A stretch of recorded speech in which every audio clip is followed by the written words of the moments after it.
कैसे हैं सर आप? एकदम ठीक हूँ। मुझसे लोगों ने ये कहा कि गडकरी सर से सबसे पहला क्वेश्चन तो यही पूछेगा कि ये जो पॉलिटिक्स में अनफिल्टर्ड उनका होना है, ये क्यों है? मतलब सब डरते हैं, नेता लोग, सवालों से डरता है, कोई कोई बात रखने से डरता है, गडकरी साहब को क्यों डर नहीं लगता? मैं पॉलिटिशियन नहीं हूँ। मैं अक्सर इस बात पर विश्वास रखता हूँ कि politics is the instrument of socio economic reform. तो मैं सोशल वर्क को ही पॉलिटिक्स समझता हूँ। Power politics is not the only meaning of the politics. राजनीति का मतलब केवल सत्ताकरण नहीं है।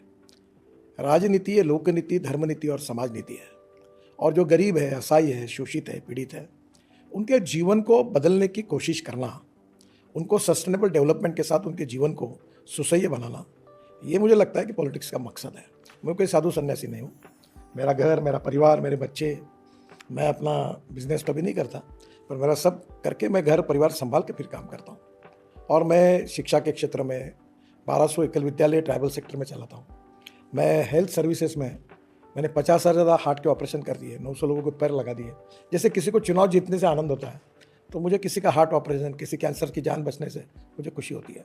पर मुझे कोई चिंता नहीं है कौन मुझे अच्छा कह रहा है, कौन मुझे बुरा कह रहा है, कौन मुझे सपोर्ट कर रहा है, कौन नहीं कर रहा। अभी चुनाव के समय मुझे बड़े मेरे मित्र नाराज हुए। मैंने कहा जो करेगा जात के बाद उसको कस के मारूंगा लात। तो ये बोलने के बाद बोले आप बड़ा, जो होगा तो देना है तो नहीं तो मत दो। क्या मंत्री नहीं बना तो मरता क्या आदमी है? कोई फर्क नहीं पड़ता। नहीं, लेकिन वो सर ऐसे ही जाऊंगा, ऐसे ही काम करूंगा। एक वो टीवी पे ऐड चलता है ना सर कि डर सबको लगता है, गला सबका सूखता है। कुछ ना कुछ तो लगता होगा ना सर कहीं पे? नहीं, डर तक कोई कारण ही नहीं है सर किसी का लगने का। I am loyal to my party, my ideology and my leader. सियासत पे मैं जाऊंगा आगे सर, अभी बहुत टाइम। आज टेस्ट मैच की तरह मैं चलूंगा। आज आपको क्रिकेट शौक रहा है तो आज मैं T20 नहीं खेलूंगा, टेस्ट मैच की तरह जाऊंगा, नहीं यार, क्रिकेट खेलो, वनडे क्रिकेट मिक्स करके। लाइफ है वनडे क्रिकेट जैसे होना चाहिए। सुपर। ये ये क्यों? याद नहीं होगा, मेरे बचपन में एक बापू नाडकर्णी करके क्रिकेटर थे। हाँ। बहुत बड़े क्रिकेटर, टेस्ट क्रिकेटर थे। और वो 4-4 घंटे खेलते थे और 15 रन निकाल देते थे। और अभी बीच में मैं लंदन गया तो एक बूढ़ा व्यक्ति मुझे मिलने के लिए आया। बेचारे को चलना भी नहीं होता। तो मैंने उनको आने के बाद बोला आई एम फारूक इंजीनियर। अरे गावस्कर के साथ फारूक इंजीनियर ओपनिंग में आते थे, क्रॉस बैट मारते थे, कसते थे इधर उधर। तो मुझे बड़े फेवरेट थे। एक श्रीकांत करके थे, वो भी मेरा फेवरेट था। और एक आपको एक इंटरेस्टिंग बात बताता हूँ। मैं नागपुर में रहता, रणजी ट्रॉफी और ये दुलीप ट्रॉफी, तो राजस्थान वर्सेस विदर्भ मैच होती थी। तो एक सलीम दुरानी करके थे, हनुमंत सिंह कैप्टन थे, सलीम दुरानी क्रिकेट। उनकी एक विशेषता थी, मैं तब 4 आने का टिकट निकाल के चवन्नी का ग्राउंड पे ऐसे 5-50 लड़के लेके बैठता था, डब्बा लेके घर से जाते थे, धूप रहती थी। और सलीम दुरानी जिधर से जोर से आवाज आता उधर छक्का मारते थे। वेस्ट इंडीज़ को भी उन्होंने मेरे समय, जब लॉयड, रिचर्ड्स, जूलियन, कनाय, मुझे आज भी एंडी रॉबर्ट्स, गिब्स, बड़े प्लेयर याद थे। वो एंडी रॉबर्ट्स बाउंड्री से दौड़ के आता था और सलीम दुरानी उसको छक्के मारे। तो हमको बड़ा पसंद था। 40-50 रन निकलता था पर 5-6 छक्के मारता था। लाइफ ऐसे ही होने चाहिए। तो अभी लड़का लोग को मैच देखते हैं, अभी छोड़ दे क्रिकेट देखना? अभी नहीं होता, समय नहीं मिलता, मैं देख नहीं पाता। पर सचिन तेंदुलकर, दिलीप वेंगसरकर की पहला जो सेंचुरी मारी थी प्रसन्न बेदी के खिलाफ नागपुर के ग्राउंड पर, तब मैं था, मैंने देखी उसकी बैटिंग। तो प्लेयर जो मारपीट करने वाले फटाफट चाहे क्रॉस भी खेले मुझे अच्छे लगते हैं। बहुत देर तक विकेट पे टिक के रहना और रन नहीं निकालना मजा नहीं आती। खाया पिया कुछ नहीं, गिलास पड़ा करना, ये पसंद नहीं है। तो पॉलिटिक्स में भी आप काफी छक्के चौके लगाते रहते हैं। मालूम शायद यही वजह है कि जब हमने डाला कि हमने गडकरी जी का इंटरव्यू करने वाले हैं तो तकरीबन 4,500-5 हज़ार क्वेश्चन आ गए सर। आमतौर पर इतने क्वेश्चंस किसी के लिए नहीं आते। हमने ऑलमोस्ट फिल्म स्टार्स के, स्पोर्ट्स स्टार्स के, बहुत सारे क्रिकेटर्स के, पॉलिटिशियंस के इंटरव्यू किए, बट ये ट्विटर पे ये 24 घंटे में 5,000 क्वेश्चन काफी थे। मुझे भी आश्चर्य लगता है कि इतने बड़े प्रमाण पर कैसे आए।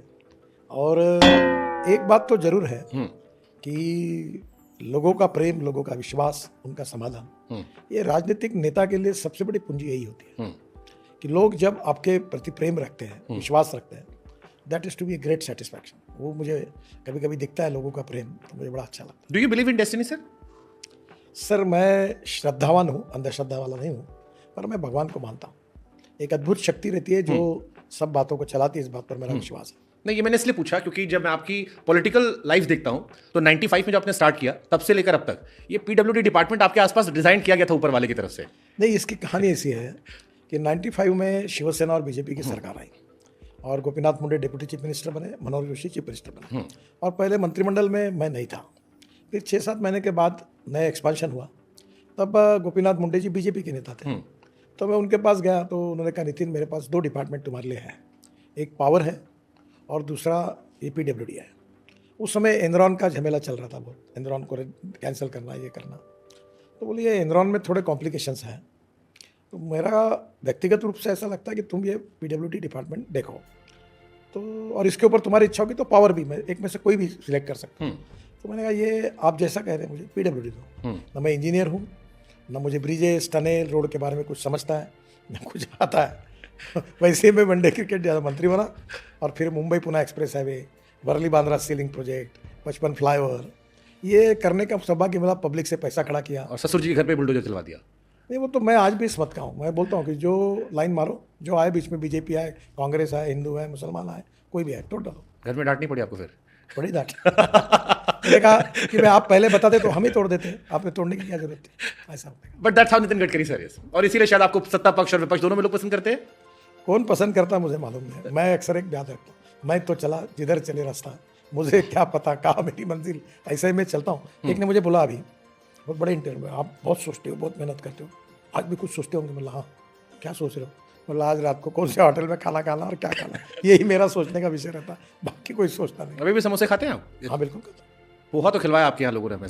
हम समोसे खाते हैं, समोसे का सूप बनाने लगे, संतरे का सूप बनता है, हमारे यहाँ 4 शेफ है, और मैं अलग अलग चीज़ें खाता हूँ रोज, मुझे नई चीज़ चाहिए। आज सुबह ब्रेड पकौड़ा खाया था। आपको भी डॉक्टर रमाकांत आज पांडा से आपको मिलना बता चाहिए दो, फिर। आज मैंने पूरन जो होता है ना, पूरन पोड़ी, पूरन नागपुर से लाया था कल, और आज एक घी आया, वो घी ऐसे गाय का था कि जो काजू किशमिश पिस्ता और खजूर खाती थी, वो घी में डुबा डुबा के मैंने आज, मैं डायबिटिक हूँ पर आज मैंने पूरन पोड़ी खाई। नहीं, आपके मुंबई के एक डॉक्टर हैं, डॉक्टर रमाकांत पांडा, हार्ट, जिन्होंने लालू जी का, मनमोहन जी का, हमने उनका पॉडकास्ट के बहुत डरा दिया, सबने छोड़ दिया हमने। मुझे लगता है आपको भी मिलवाना पड़ेगा मुझे उनसे। नहीं, मैं उनको मिला हूँ। उन्होंने मेरे को बीच में, मेरे बड़े भाई जैसे chief justice of India Bobde साहब, वो पन्ना के जंगल में थे, तो उनके साथ डॉक्टर पांडा थे और वहाँ के राजे थे। तो उन्होंने मुझे फ़ोन किया कि राजा कांग्रेस के हैं पर आपके फ़ैन हैं, इनसे मिलना चाहते हैं। तो मेरी बात होगी उनसे, फिर राजा साहब से बात होगी, तो उन्होंने कहा कि ये डॉक्टर पांडा है। तो उन्होंने कहा कि आपको 2-3 बार चक्कर आया, मैं बहुत चिंतित हूँ, आप एक बार हमारे यहाँ चेकअप किया। मैं गया था और उन्होंने मुझे पूरा चेकअप किया, और एक मशीन पर ऐसे टेबल पर सुलाया और 60 डिग्री पर लाकर 20 मिनट देखा, कुछ नहीं हुआ। फिर उन्होंने मुझे इंजेक्शन दिया और मेरा पल्स रेट 106 किया। 3 मिनट में मैं एकदम ब्लड प्रेशर डाउन हो गया। तो उन्होंने मुझे कहा कि आप पानी बहुत पीजिए और स्टॉकिंग लगाइए, यही आपकी समस्या है। और मेरा पूरा हार्ट का सब उन्होंने चेकअप किया था। मैं उनके हॉस्पिटल गया था, बहुत अच्छे डॉक्टर हैं। मतलब आपको उन्होंने खाने से रोका नहीं, इन शॉर्ट आप कह रहे हैं कि मैं खुश हूँ कि हाथ दबा के समोसे खा सकता हूँ। बहुत से लोगों को मालूम है कि रोकने के बाद भी रुकेंगे नहीं। वैसे आपको एक बात बताता हूँ, मेरा एक समय जब मुंबई में था तो मेरा वजन था 135 किलो, आज मैं 90 किलो। मेरी खाने की नीयत कम नहीं हुई है, खाना कम हुआ है। अभी आज मैंने जैसे समोसा एक ही खाता हूँ, वड़ा पाव मैं 3-4 खाता था, 6 खाता था, तो एक ही खाता हूँ। तो खाने में मैंने अभी कंट्रोल किया है, पर अब इसके कारण मैं काफ़ी फिट हूँ। 2 घंटे प्राणायाम करता हूँ, व्यायाम करता हूँ, एक्सरसाइज करता हूँ, फिर निकलता हूँ। सुपर, हम चाहते हैं कि आप हेल्दी रहें, फिट रहें। सर, आपका इंटरव्यू लेने के लिए जब हमने क्वेश्चंस डाले तो एक परसेप्शन जो मेरे जहन में आया उन सारे सवालों को पढ़ने के बाद, वो मैं बहुत ही ब्लंट होकर आपके सामने रखूंगा, क्योंकि ये लोगों के सवाल है, आप लोगों के व्यक्ति हैं और आप भी डरते नहीं, हम पूछने में डरते नहीं। परसेप्शन ये सर मुझे लगा कि आज से 1 साल पहले तक किसी स्टेट में भी कोई अगर स्टेट गवर्नमेंट भी काम करती थी तो हर व्यक्ति ताली गडकरी जी के नाम पे पीटता था। आज के टाइम में अगर स्टेट में भी कुछ गड़बड़ हो रहा है तो क्वेश्चंस गडकरी जी के नाम पर हो रहे हैं। नंबर ऑफ सोशल मीडिया पे स्टोरीज गडकरी जी को लेकर ज्यादा बढ़ रही है, टीवी चैनलों को आपसे ज्यादा मोह हो गया है, आपके नाम पे प्राइम टाइम में कई स्टोरीज कवर की जा रही है और बहुत सारे क्वेश्चंस किए जा रहे हैं। और इन क्वेश्चंस के बाद एक सवाल उठाया जा रहा है कि गडकरी जी की जो ये सबसे ज्यादा काम करने वाली इमेज थी, ये जनता का प्यार थी या पीआर का असर थी?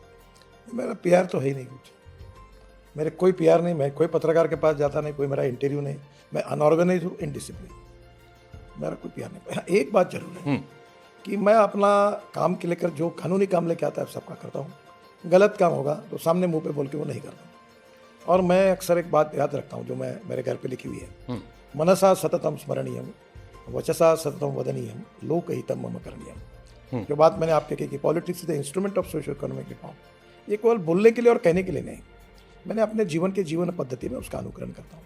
अब प्रॉब्लम यह है कि देश में मैं केवल नेशनल हाईवे के लिए जिम्मेदार हूँ। अब मुंबई में गड्ढे पड़े तो वे गड्ढे, तो मुंबई में रोड ही नहीं, मेरा एक भी रोड नहीं। अब ये state highway, district highway, village road, तो लोगों को लगता है रोड बनाया तो गडकरी ने, बिगड़ा तो गडकरी। दूसरी बात, जब बरसात ज़्यादा होती है तो उन दिनों में कुछ गड्ढे पड़ते हैं, हमारी कुछ कमियाँ होगी, उसको हम सुधारेंगे। आज हमने काफ़ी उसके लिए किया है। इसलिए मैं देखो, मुंबई पुणे एक्सप्रेस हाईवे मैंने 1997 में बनाया, कंक्रीट का बना, अभी एक भी गड्ढा नहीं है। नागपुर शहर में कंक्रीट के रोड बनाया, बिल्कुल गड्ढा नहीं है। अब वो क्या हुआ कि जब कंक्रीट के रोड बने तो नागपुर के कुछ लोगों ने कहा देखो ये रोड के कंक्रीट बने तो पानी ज़मीन में नहीं जाता और इसलिए पानी अटक रहा है और इसलिए बाढ़ आ रही है। अब ये तो कोई लेना नहीं, इस साल नहीं आई बाढ़, क्योंकि बेसिकली बाढ़ के कारण था कि नाले छोटे हो गए थे, लोगों ने अतिक्रमण किया था, कचरा साफ नहीं किया था। तो यह कुछ ना कुछ बातें चलती रहती है। नहीं सर, जैसे हम अवध से आते हैं तो हमारे यहाँ कहते हैं कि लड़े तो जीते नाम सरदार का, हारे तो भी सरदार का। अब आपने जो कहा कि ठीक है मुंबई में आपने नहीं बनाया, लेकिन 960 करोड़ की लागत से बना ये जो साउंड प्रूफ हाईवे था, इसकी लगातार कवरेज इसी हफ्ते चल रही है। आज सुबह से जब हम सोशल मीडिया पे देख रहे हैं, दिल्ली मुंबई एक्सप्रेसवे को लेकर एक बड़ा सा गड्ढा जो है बीच में आ रहा है, और वो तो 1 लाख करोड़ का बना था। पीएम मोदी ने लास्ट ईयर उद्घाटन किया था 12 फरवरी को, और 1 साल के अंदर अगर इतना 2 फीट का गड्ढा अगर बीच में आ रहा है, तो सर लोग कह रहे हैं कि या तो सर ये गडकरी जी के यहाँ नीचे करप्शन शुरू हो गया है या मिसमैनेजमेंट हो गया है, क्योंकि इन चीजों की आपकी तारीफ होती रही थी, और ये 1 हफ्ते की रिपोर्ट बता रहा हूं सर, ऐसे 20 एग्जांपल इस बीच में ये कुछ लोग, मैं उनके ऊपर एलिगेशन नहीं करना चाहता हूँ, शायद जानबूझकर झूठी बातें फैला रहे हैं। अब ये दिल्ली जयपुर की बात बताता हूँ, ये रोड मेरा है ही नहीं। 2009 में यूपीए सरकार जब आई तो 7 बैंकों ने फाइनेंस करके बीओटी में ये रोड दिया था। इसमें बड़ी बड़ी बैंकर्स थी, कोर्ट केसेस हुई, ब्लैक लिस्टेड हुआ। अब ये जो रोड था इसकी कॉस्ट थी 18,896 करोड़। अब इसमें उन्होंने लैंड एक्विजिशन की कॉस्ट ऐड ही नहीं की। ये रोड के लिए 909 करोड़ रुपए लैंड एक्विजिशन कॉस्ट थी। Cost of duty shifting 107 crore थी। इसके बाद मेजर मेंटेनेंस इसका अभी तक होता रहा रोड का, वो हुआ है 1213 करोड़। और अंडर कंस्ट्रक्शन मैंने 4 ब्रिजेस नए बनाए, ये इफ्को वाला, हीरो वाला, अंडर ये गुड़गांव का ब्रिज, ये पूरा जो है वो 300 करोड़ का, और रूटीन मेंटेनेंस से 57 करोड़ का। और ये रोड में 3 कॉन्ट्रैक्टर भगाए गए। चौथे कॉन्ट्रैक्टर को मैंने टर्मिनेट किया तो सम्माननीय दिल्ली हाईकोर्ट ने उसको स्टे दिया, काम बंद करवाया। तो आप ये दिल्ली हाईकोर्ट का भी नाम छापिए ना, यूपीए सरकार ने शुरू किया, ये भी छापिए। और खर्चा करना है तो ये इतना खर्चा पूरा हुआ है। अब इसमें जो टोल हुआ है टोटल, ये टोटल कलेक्शन हुआ 8,350 करोड़, और गवर्नमेंट को शेयर मिला 5,111 करोड़, जो पूरा फाइनेंस मिनिस्ट्री में जमा होता है। और जो प्राइवेट बिल्डर था बैंक का कर्जा लेके, अब इसमें फ़र्क ऐसा होता है कि तुमने एक फ्लैट कैश पेमेंट पे लिया तो 5 लाख रुपए में मिला। जब 15 साल उसका कर्जा चुकाओगे तो 5 लाख रुपए के फ्लैट की कीमत 13 लाख रुपए होती है, क्योंकि उस पर इंटरेस्ट कॉस्ट 10% से जाती है। तो ये पूरी तरह 3,239 करोड़ जब उसको टर्मिनेट किया तो उसको पैसे दिए गए उसके काम के। और मैंने खुद अपने डिपार्टमेंट से पैसे लगा के उसको सुधारना की, और अभी भी उस पर काम चालू है, क्योंकि डिफेक्टिव डिफॉल्ट 2009 में शुरू हो गया। ये पूरी जानकारी न देते हुए स्पेशल कार्यक्रम लगाकर झूठ फैलाने का काम कौन से इंटेंशन के लिए करते मुझे पता नहीं है। देखिए, जनता जो होती है वो 2 चीज़ देखती है। एक होता है जैसे ये साउंड वाला ब्रिज था, साउंड प्रूफ ब्रिज, अब इसमें आपकी तस्वीर छाप के सारे अखबारों ने छापा, मोदी जी की तस्वीर छापी। नहीं, साउंड वाला ब्रिज नहीं था इसमें, किसने बताया? 960 करोड़ ब्रिज NH44 ना, उसमें 3 साल पहले बना, 3 साल में गड्ढे आने लगे। फिर ये भी जो आपका दिल्ली गड्ढे, एक बात याद रखिए, तुम कितना भी अच्छा रोड बनाइए, जब बरसात ज़्यादा होती है तो उसके बाद गड्ढे पड़ते हैं। डांबर के रोड जो होते हैं 2-3 साल के बाद मेंटेन करना होता है, और जब पानी का लॉकिंग होता है तब होता है। यहाँ क्या हुआ कि दोनों साइड में अतिक्रमण है, और अभी भी आज भी जमीन नहीं दे रहे लोग, अतिक्रमण नहीं हटा रहे। पहले हरियाणा सरकार है, फिर राजस्थान की सरकार है। एक पेट्रोल पंप को हटाने के लिए हरियाणा के एक पीडब्ल्यू मिनिस्टर थे, उनको मैंने 10 बार कहा, जब कहा 11वें बार कि पंप नहीं हटेगा तो मैं तुम्हारा काम नहीं करूंगा, तब हटाया। ये एक पूरे रोड पर बस्ती बैठी हुई है, बीच में नालियां है, इंक्रोचमेंट है। इंक्रोचमेंट हटाना मेरा काम नहीं है, यूटिलिटी शिफ्टिंग है। ये अभी तक 2009 में दिए हुए काम में अभी भी वहाँ अटके हुए हैं, और लोगों में वहाँ रोड पर पार्किंग किया है, लोगों ने धाबे डाल के रखे हैं। अगर रोड बड़ा करना है तो कंक्रीटिंग करना है या कुछ भी करना है तो वो काम करना है तो पानी लॉगिंग होता है, तो अच्छा रोड बनाया निकल जाता है। अभी हमने ये भी उपाय ढूंढा है कि अब कॉन्क्रीट रोड बनाएंगे। अब कॉन्क्रीट रोड बनाने के बारे में हमने जब निर्णय किया तो सीमेंट वालों ने कार्टेल बनाया, रेट बढ़ा दिए, हमको फिर थोड़ा पीछे हटना पड़ा। फिर भी मैं मानता हूँ कि जो हमारी दिक्कत है, हमारी समस्या है, या जो हमारी गलती है, उसके लिए हम जिम्मेदार हैं। मैं कोई समर्थन नहीं करता उसका। नहीं, इसका जो एक कॉमन क्वेश्चन से मैं अगर फ्रेज कर दूं बिना किसी पर्टिकुलर्स पे गए हुए, वो कॉमन क्वेश्चन अब लोगों का बार बार ही आ रहा है, और ये सैकड़ों सवाल थे कि एक हाईवे बन रहा है, एक्सप्रेसवे बन रहा है, वो एक्सप्रेसवे बनता है, उस पर लाखों करोड़ रुपए लगते हैं, सैकड़ों करोड़ रुपए लगते हैं, और उसके बाद साल भर के अंदर उसको लेकर खबरें आने लगती हैं। तो ये होता है कि क्या इसमें करप्शन है या क्वालिटी कमजोर है, क्योंकि ये बैक टू बैक खबरें आ रही है, एक के बाद एक घटना। आपको एक बात बता दूं जी, हम कोई भी रोड बनाते हैं तो उसकी 5 साल की डिफेक्ट लायबिलिटी होती है, और ये जितनी बातें आप बता रहे हैं वहाँ डिफेक्ट लायबिलिटी पीरियड में उन सबको नोटिस दिया है, पेनाल्टी लगी है, दीवार कर रहे हैं। अब उनके प्रेस रिलीज में नाम लेकर कंपनी का हम रिलीज भी कर रहे हैं, क्योंकि बात यही है कि इसके बाद में भी कमियां होगी तो करेंगे। पर आपको एक बात पूछता हूँ, पूरे वर्ल्ड में जहाँ बिटुमिन रोड बनते हैं और जहाँ बरसात पड़ती है, गिरती है, तो क्या वो रोड में गड्ढे नहीं पड़ते? पड़ते होंगे, लाजमी बात है। नहीं, एक बार अगर बिटुमिन रोड बना तो बिटुमिन पे, हाँ, कंक्रीट रोड पर नहीं पड़ते हैं। तो ये तो परिस्थिति है। और जब हमारे देश में इतना बाढ़ आ रहा, बादल फट रहे हैं उत्तर हिमाचल प्रदेश में, अब हिमालय ये तो रॉक माउंटेन है ही नहीं, पत्थर नहीं है, मिट्टी और ऐसे पत्थर को लगाकर वो एक जियोग्राफी जो जियोलॉजी है वो जो पूरा इस प्रकार की है कि पूरा कभी भी गिरता है। तो आज मनाली से अपने कुल्लू तक पूरे बीच में नदी है, बाढ़ आ गया, ऊपर में बादल फट गया, पहाड़ गिर गया और बीच में लोग रहते हैं। अब परिस्थितियों में ऐसे है कि रोड बनाने के लिए जाएंगे तो दिक्कतें आती है। प्रॉब्लम है कि कोई भी गड्ढा पड़ा है ने पैसे खाए। मैं आपको आह्वान के साथ बोलता हूँ कि बोलो हिंदुस्तान का एक भी आदमी बताए कि इस कॉन्ट्रैक्टर से हमने कुछ पैसे लिए, और वो कहे तो चलो कोई भी हो हम स्वीकार करते हैं। कोई हमारे यहाँ ट्रांसपेरेंसी है, करप्शन फ्री सिस्टम है, और इसीलिए अभी हमने एक निर्णय किया है, हम भी टेक्नोलॉजी में लगातार सुधार करें। निर्णय ये किया है कि जो बिटुमिन रोड्स है उसके ऊपर जो खराब होता है बार बार, उसको अब मुंबई IIT ने एक सेमिनार लिया और सेमिनार में ये तय किया गया कि कौन से स्टैंडर्ड का बेस चाहिए।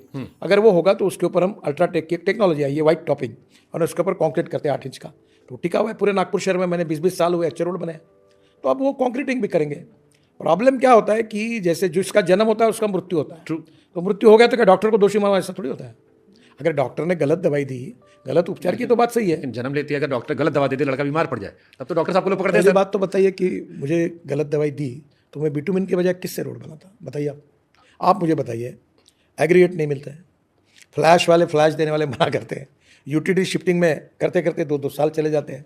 खैर ये सब हमारी जिम्मेदारी है। बट गडकरी सर, मैं आपको जो समझाना चाह रहा हूँ, आपकी इमेज एक मैजिशियन की रही है। आप जब PWD मिनिस्टर बने, हमने एक मैजिशियन को देखा। हम सब 10 सालों तक एक मैजिशियन की बात कर रहे थे कि वो काम कर रहा है जो, जैसे एक खबर आई थी आपको लेके, 105 घंटे 33 मिनट में 75 किलोमीटर लंबी सड़क बना दी आपने।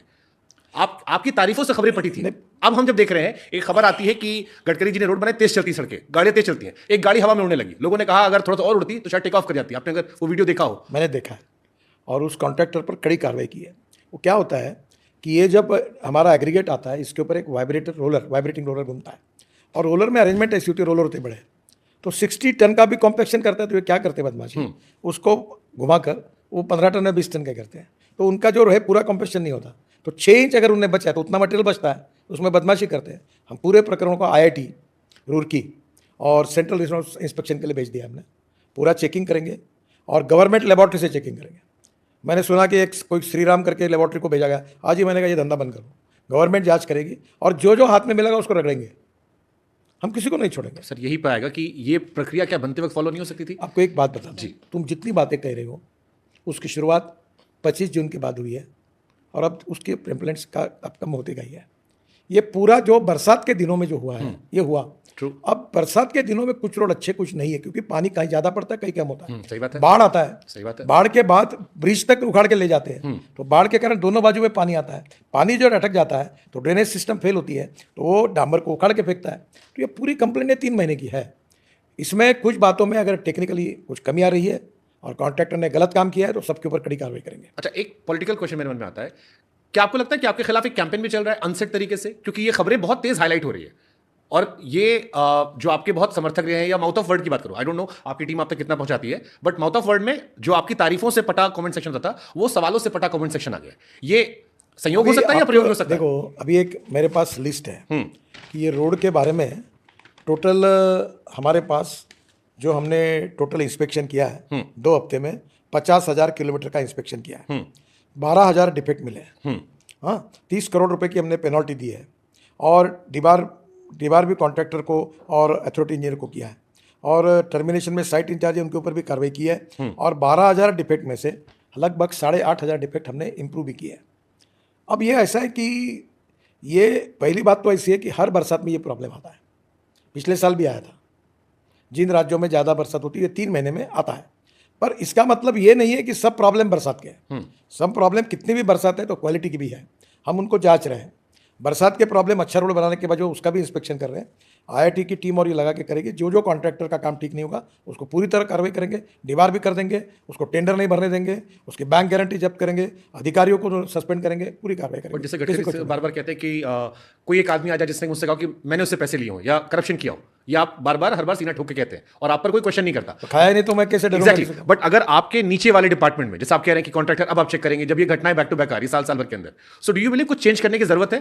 क्योंकि बैक टू बैक 1 साल में घटनाएं, जो आप खुद कह रहे हैं कि अब हम जांच करें। आप एक बात बताइए कि जैसे आपने कोई मशीन खरीदी की तो 5 साल की वारंटी होती है, तो रोड बनाने में 5 साल की वारंटी है ही।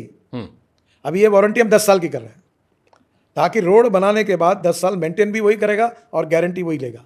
अगर वो गड़बड़ करेगा तो 10 साल में उसका नुकसान बढ़ेगा। तो हम सुधार कर रहे हैं नियमों में, 5 साल के बजाय 10 साल कर रहे हैं। ठीक है। दूसरी बात, वाइट टॉपिंग कंक्रीटिंग कर रहे हैं। प्रॉब्लम क्या होता है मैं आपको बताता हूँ।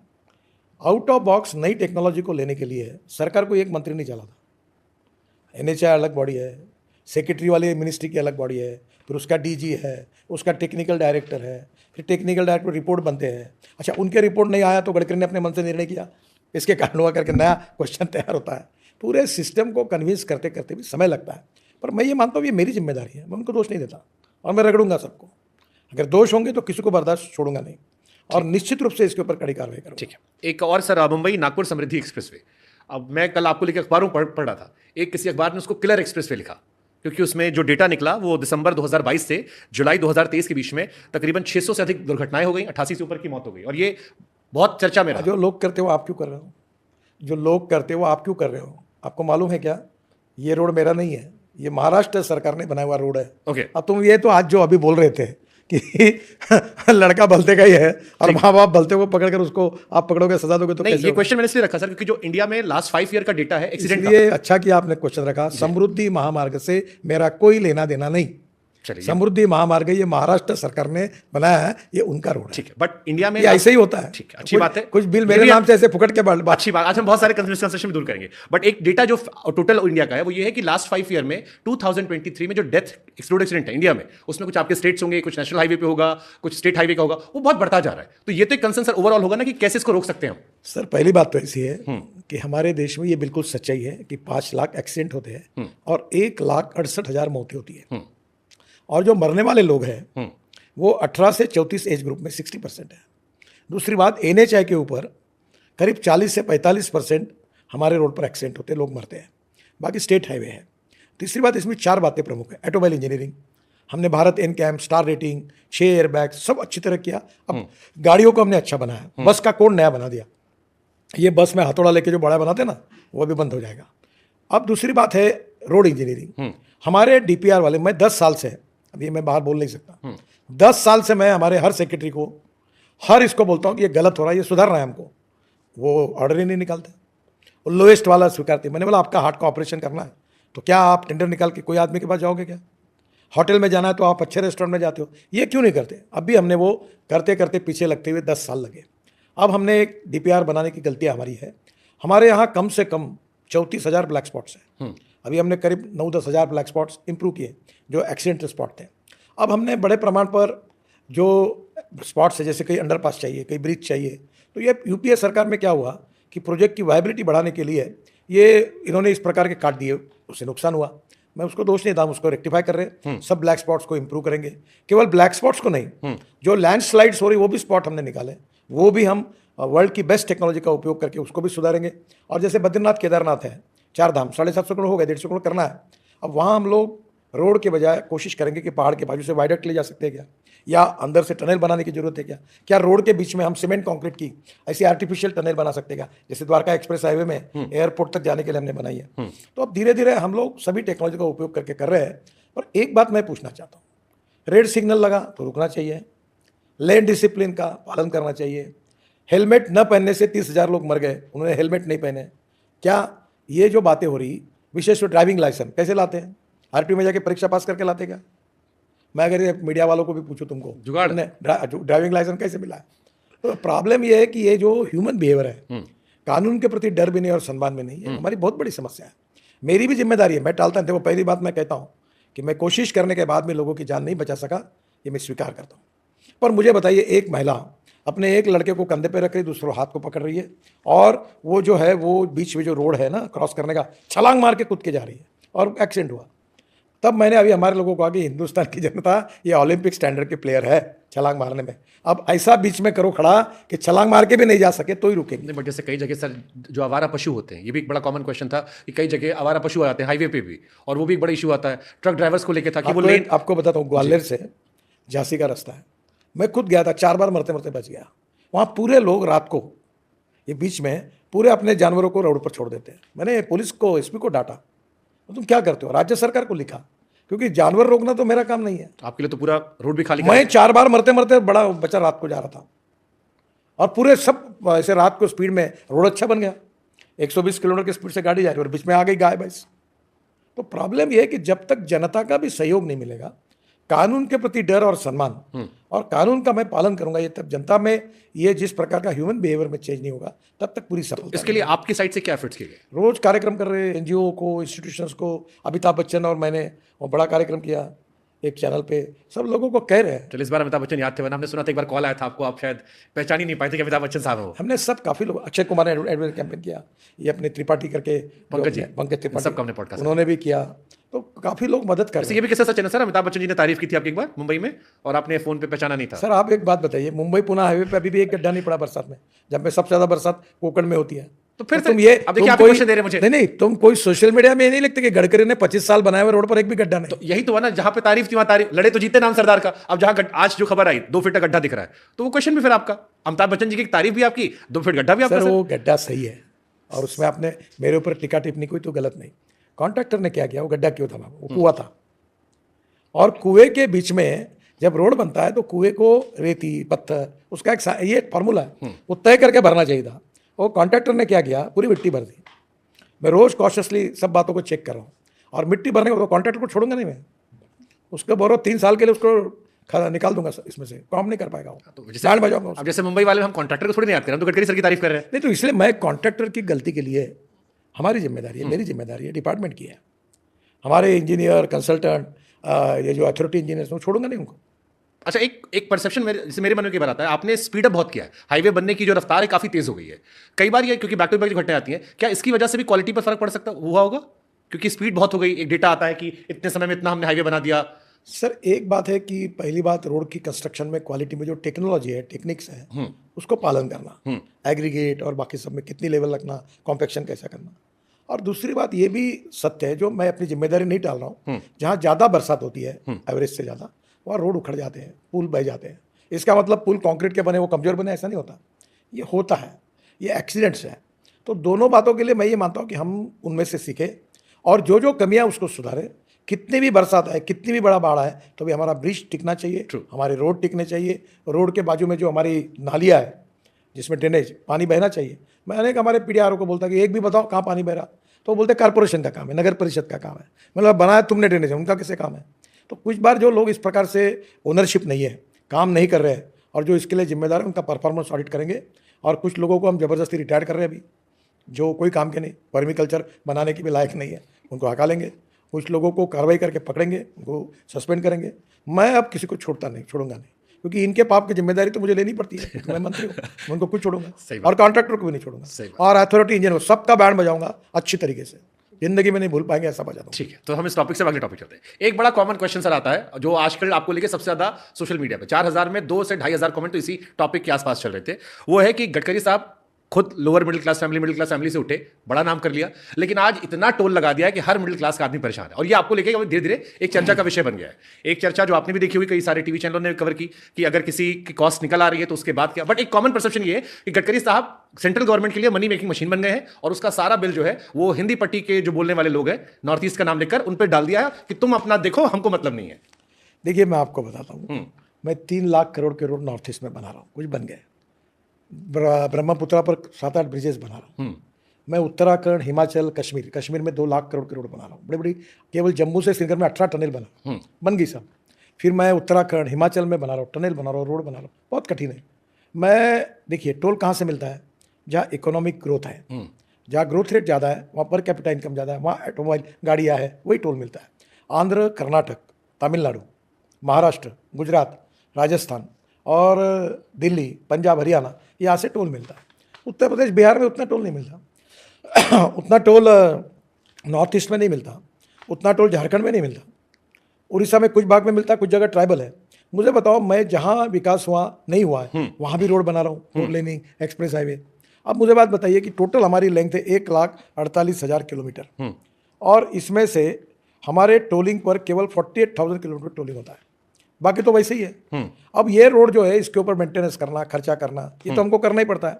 दूसरी बात, ये जो बड़ी बड़ी टनल बन रही है, अभी ये झोजिला टनल ये 12,000 करोड़ की हम 6,000 करोड़ में बना रहे, 5,500 करोड़ में पैसा बचाया हमने। अब मुझे बताओ वहाँ का ट्रैफिक है, ट्रैफिक बहुत कम है, पर इलाज नहीं, 6 महीने बंद रहता था एरिया, क्योंकि रोड चलता ही नहीं था, प्याज सब्जियाँ दूध मिलता नहीं था, गैस नहीं जाता था।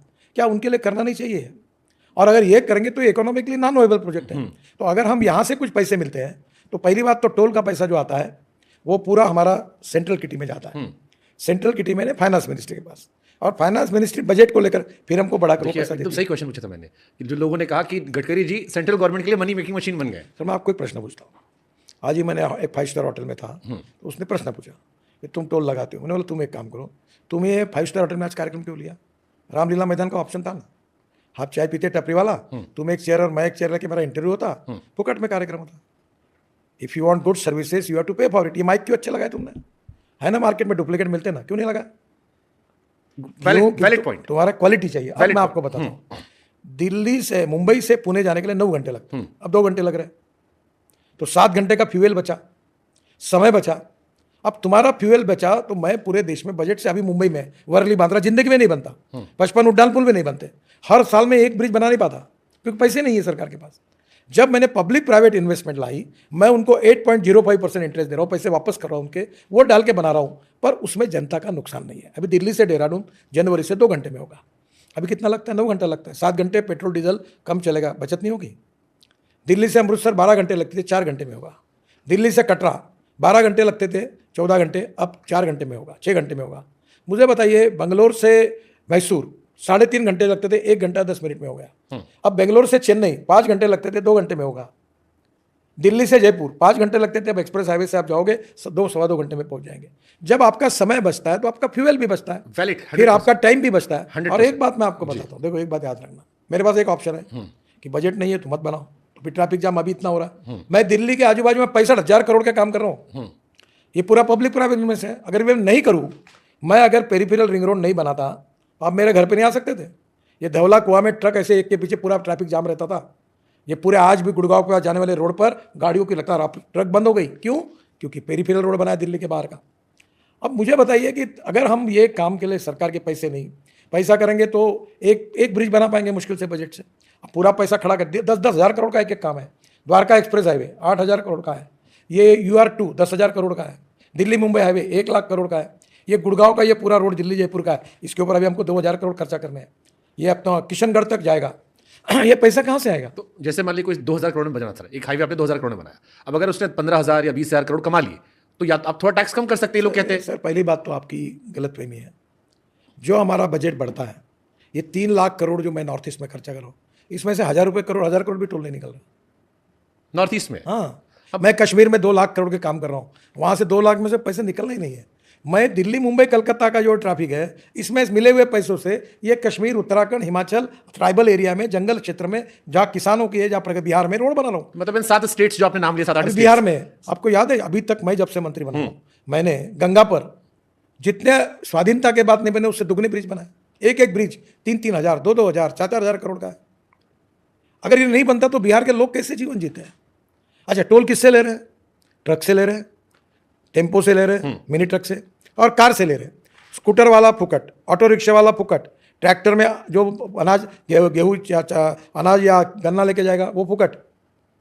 तो टोल तो धनवान लोगों से ले रहे जिनकी बचत हो रही, पेट्रोल डीजल में जिनकी बचत होगी उनका होगा। आगे आप अगर कल देहरादून जाना है, 9 घंटे लगते हैं, अगर आप 2 घंटे में गए तुम्हारे 7 घंटे बच गए। आप कितने इंपॉर्टेंट व्यक्ति हैं? आपके आज लोग वहाँ जाके अपने घर बना रहे, और दिल्ली आके कहा मेरठ में मुझे लोगों ने बताया 4.5 घंटे लगते थे, 45 मिनट में आ रहे हैं। ऐसे रोड बनाया 16 लेन का। आपके जितने पत्रकार थे ये पूरे उधर रहते, मुझे ज़्यादा दिल्ली की जाके हाईवे की मौज काटी नहीं, स्वामीनारायण मंदिर अपना ये अक्षरधाम मंदिर है ना, उसके आगे में एरिया पूरे दिल्ली के जितने टीवी के पत्रकार है ना, ये जितने लोग ये वहाँ रहते उधर। ये पार्लियामेंट आने में 1.5 घंटा लगता था। इनको पूछो, मैं मंत्री बनने के पहले अभी 16 लेन का रोड बनाया, अब रोड फुकट में बना गया। और ये लोग जब मेरठ में 45 मिनट में जा रहे हैं तो 4 घंटे में और 45 मिनट में पेट्रोल डीजल नहीं बच रहा क्या? लाइफ सेफ्टी नहीं है क्या? टाइम सेविंग नहीं है क्या? और अगर कोई भी कंफर्ट्स आप लेंगे, आप एसी फर्स्ट क्लास में बैठोगे तो आपको टिकट देना पड़ेगा। आप अगर थर्ड क्लास में बैठोगे तो चलेगा ना, एसी नहीं है वहाँ। ठीक है, आपकी बिल्कुल वैलिड बात है। तो मतलब किसी भी स्टेज में भविष्य में टोल खत्म नहीं होगा? बिल्कुल नहीं होगा। If you want good services you have to pay for it. मैं आज क्यों इतना काम कर पा रहा तो हूँ। आज देश में भारत का रोड इंफ्रास्ट्रक्चर अमेरिका के बराबर गया। ये केवल बजट के पैसे से नहीं हुआ। मैंने इन्वेट में पैसे खड़े किए, बॉन्ड्स में पैसे खड़े किए, बैंकों से कर्जा लिया, लोगों से पैसा लिया, तब हुआ। और ये पैसे जो है बीओटी में लोग आए जिन्होंने पैसे लगाए बैंक से 2-2, 3-3 हज़ार करोड़, वो ब्याज से बैंक ब्याज लेती उनसे, उनको पैसे वापस करने पड़ते हैं। अच्छा, आप लोग वन नेशन वन इलेक्शन की बात करते हैं। कई बार लोग कहते हैं कि वन टैक्स क्यों नहीं करते आप लोग जीएसटी की तरह की हर स्टेट में, क्योंकि अलग अलग लूट मची पड़ी है। संभव नहीं है। एक आदमी ऐसा रहता है कि वो साल भर घूमता है और एक आदमी अपने घर में गाड़ी खड़े करता है जो 10-12 किलोमीटर घूमता है, तो उसको इतना चार्ज कैसे लगाएंगे। देखिए, एक बात आप पक्की बता दें कि टोल हमारे लोगों को अच्छा कंफर्ट देने के लिए है, ठीक बात, एक्सीडेंट को कम करने के लिए है, सुरक्षित सफर करने के लिए है। मुझे बताओ, बद्रीनाथ, केदारनाथ, गंगोत्री, यमुनोत्री समय मैंने 70-80% काम किया। आपको पता है कि इस बार ट्रैफिक यानी पर्यटन वाले, तीर्थाटन वाली संख्या 3 गुना हो गई। हम भी जाते हैं और उत्तराखंड की सरकार ने उसको रोका, परमिट जैसा शुरू किया। क्यों? लोग ज्यादा हो गए। फायदा किसको हुआ? पर्यटन और तीर्थाटन ऐसा है कि उस क्षेत्र में जो कैपिटल इन्वेस्टमेंट आती है 49% रोजगार निर्माण करती है। अब हमारे रोड के कारण उत्तराखंड में ये पूरे रोजगार तो निर्माण हुआ, वो रोड के कारण हुआ। पूरे वर्ल्ड के लोग आ रहे हैं बद्रीनाथ, केदारनाथ, गंगोत्री, यमुनोत्री। अब ओली में हम आइस के ऊपर अच्छे स्पोर्ट्स शुरू करेंगे तो वर्ल्ड के लोग आएंगे। ये कौन सा अपना स्विट्जरलैंड की जगह है डावोस। अरे डावोस से हमारा अच्छा है, पूरे वर्ल्ड के लोग आएंगे तो हवाई जहाज आएंगे, टिकट कटेंगे, रेस्टोरेंट चलेंगे, होटल चलेंगे, वेटर्स को काम मिलेगा, शेफ को काम मिलेगा, टैक्सी वालों को काम मिलेगा, इकोनॉमी बढ़ेगी, गवर्नमेंट को जीएसटी मिलेगा।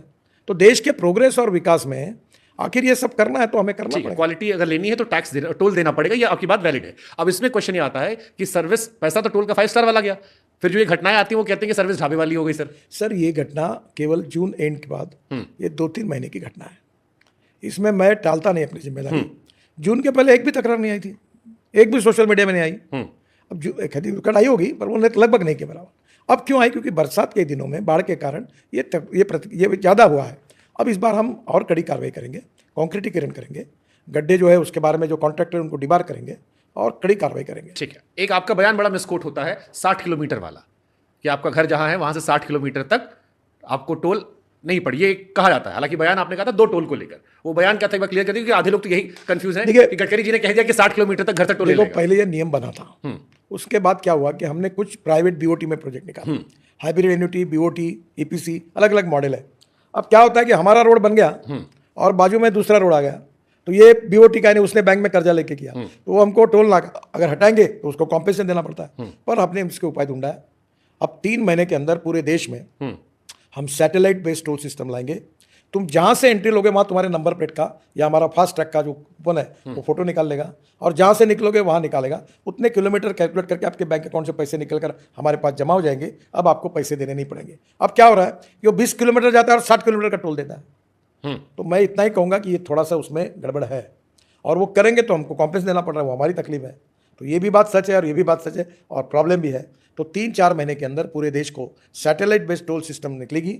जितना रोड यूज करेंगे उतना ही पैसा देना पड़ेगा, ना टोल नाके पे रुकना पड़ेगा, ना कोई रोकेगा आपको, डायरेक्ट आप निकल जाओ। अब जैसे ये मैंने इसलिए भी जिक्र किया, बस्ती में एक इलाका, अब जब लखनऊ से जाते हैं बिहार की तरफ, एक एरिया ऐसा पड़ता है जहाँ 34 किलोमीटर में आपके पेट्रोल डीजल से ज्यादा टोल पड़ जाता है। 3 पड़ते हैं टोल बैक टू बैक। और एक स्टोरी भी बड़ी अच्छी हुई थी कि 34 किलोमीटर लगभग 200 रुपए का टोल है। आप जो कह रहे हैं ये मैं स्वीकार करता हूँ, ये समस्या है।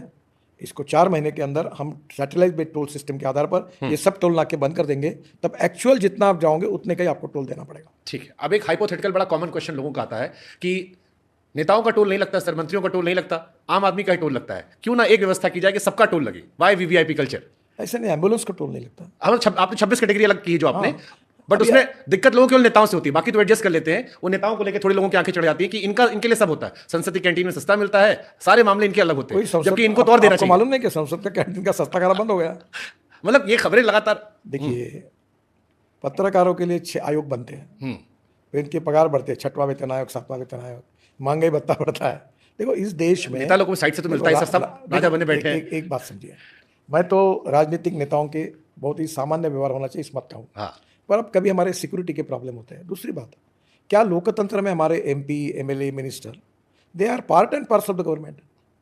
वो गवर्नमेंट है, तो क्या उनको तो जो बदलते रहते हैं, कोई जन्म लेता है वो जन्म भर MLA रहता है, MP रहता है, ऐसा नहीं होता। सर पेंशन डबल हर चीज में तो वही तो कहते हैं ना, आप लोग जब वोट मांगते हैं तो कहते हैं कि हम आपके सेवक हैं, ये वर्डिंग्स बड़े बड़े नेताओं की जनता के सेवक अरे है। भाई टाइगर भी होगा तो उसको खाने के लिए तो कुछ चाहिए कि नहीं।